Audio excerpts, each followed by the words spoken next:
Damn, boy. Oh, it was at this moment Kitagawa realized that her night together with Gojo was gonna be a lot more painful than she first thought. Yo, Gojo, you freak! The triple X!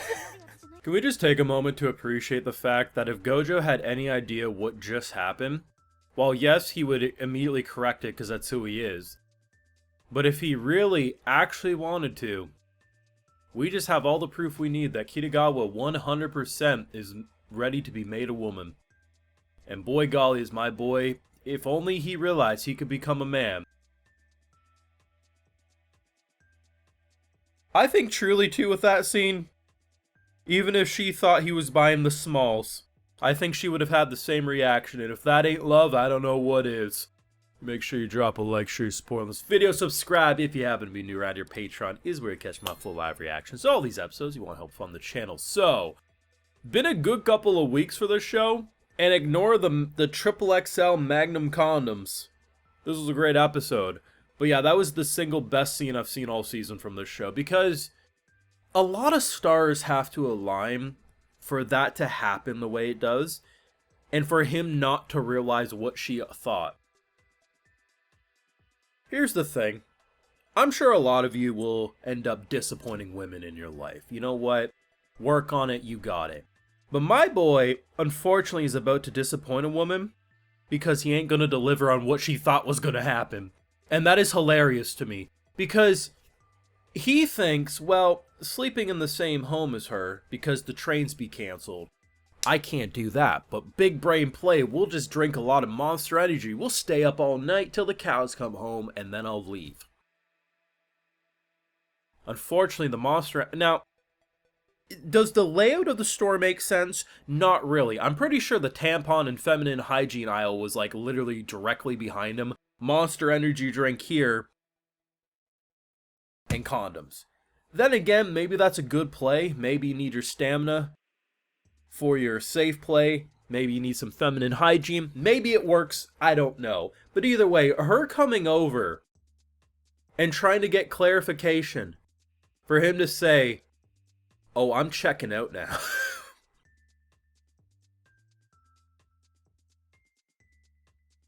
The best part, too, is I truly believe he will have no idea why she's disappointed come next episode.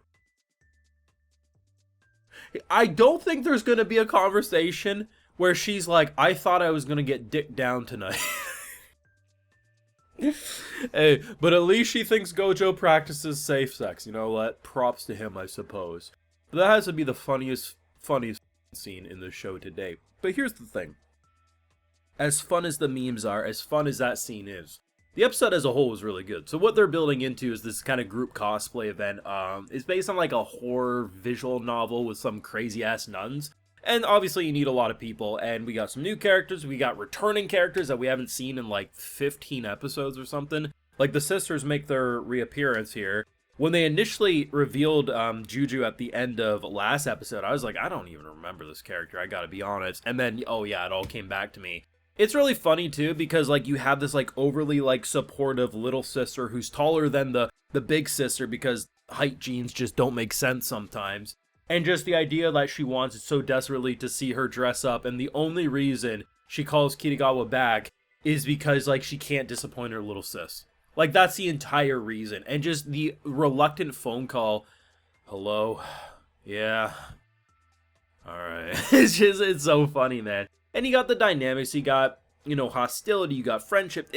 They're doing good stuff for like the final hurrah of this season, right? And one thing I've said over all the videos I've done for season 2, for the most part, I think it's been every video, or at least every other video, is that the characterization of both Gojo as well as Kitagawa has been very good. But Gojo has been the star attraction, if you ask me, in terms of how much he's actually opened up and had his worldview expanded after, you know, some poor stuff in his childhood.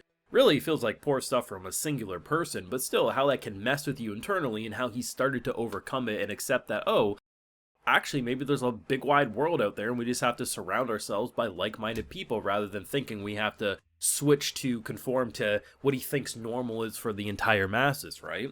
So I love that this show can be so unapologetically horned up and has so many flustered, ridiculously fan-servicey moments, but it plays into the, like, the inexperience and the flusterness and the hormones raging of the characters in question. But it's not like it's just here to be gooner bait. It's like it's there. No one's gonna deny it, but it unironically plays into the development. Because here's the thing. I've always said that if anything ever happens with these two, it will be because she makes a move.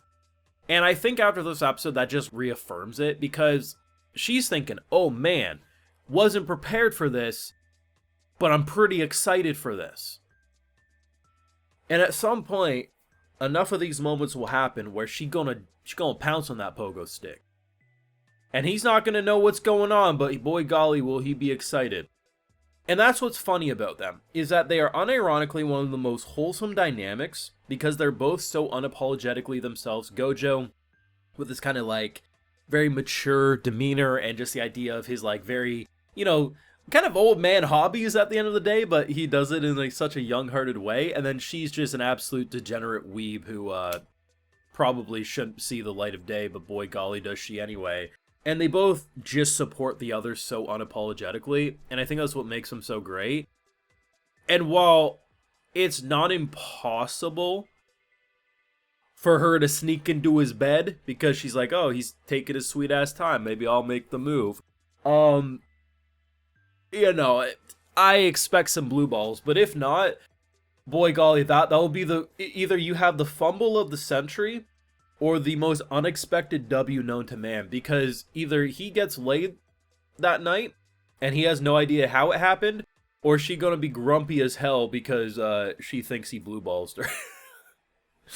It's just the fact, too, that it wasn't just condoms. Like, they made sure he was in the XXL. Like, what the f, bro? It's funny, too, because, like, I made a joke early in the episode because I'm thinking to myself, this one girl's eating, like, the most girthy corn dog known to man. Lo and behold, it was supposed to be foreshadowing for whatever apparently he was packing. Bless this show, bro. It's one of a kind. Let me know your thoughts, though. What did you think of Gojo's XXL and Kitagawa's face of thinking, can she take it?